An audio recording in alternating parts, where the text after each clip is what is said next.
ये सामान्य निरीक्षण था। मतलब चूँकि अभी आप लोग को जानकारी होगी कि डीएम सर के स्तर से डेली रेवेन्यू की बैठक की जा रही है और जो पेंडेंसीज़ है अंचल में अभी थोड़ा ज़्यादा है, तो सर के स्तर से लगातार उसका निरीक्षण किया जा रहा है और मीटिंग हो रही है। हम लोग भी अपने स्तर से इन लोगों को गाइड कर रहे हैं, क्योंकि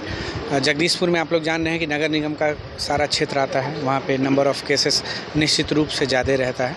तो इनको गाइडेंस की आवश्यकता होती है। साथ ही साथ वो भी लूप होल्स हम लोग देख रहे थे कि क्यों इतनी पेंडेंसी है, तो उन पे उन लोग को डायरेक्शन दिया गया और समय दिया गया कि इस पे कंप्लायंस करें 3 से 4 दिनों के अंदर। साथ ही साथ एक अन्य प्रयोजन भी था कि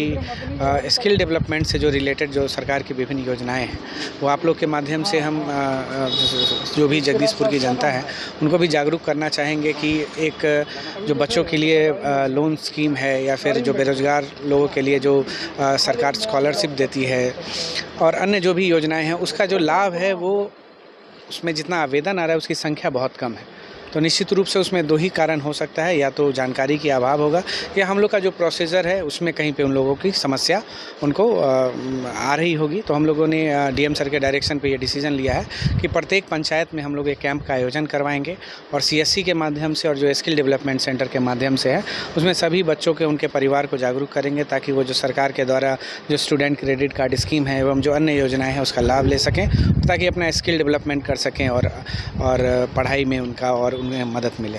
दाखिल कार्य में फीपों का स्किप करके दाखिल कार्य किया जाए। हाँ, ये सूचना हम लोगों को भी मिली है, तो वो हम लोगों ने उसका अभिलेख मांगा है। कभी कभी क्या होता है कि कुछ समस्याओं के कारण स्किप करना पड़ता है, लेकिन उससे इन लोगों को स्पष्ट निर्देश है कि उससे बचना चाहिए। उदाहरण के तौर पे अगर कहीं पे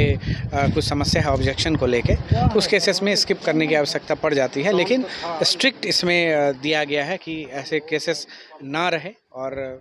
कुछ हम लोग को भी कंप्लेन आया था कि जो स्किप है वो 4-5 बार किया गया है, तो उसमें एकदम स्ट्रिक्ट दिया गया है कि इसको कैसे कंप्लायंस करें। चूँकि सभी कर्मचारी भी नए हैं, आप लोग जान रहे हैं, तो सभी को गाइडेंस की भी आवश्यकता है। लगातार हम लोग उसको मॉनिटर भी कर रहे हैं, लेकिन इसके बावजूद अगर ऐसी समस्याएं रिपीट होती हैं तो कार्रवाई भी की जाएगी।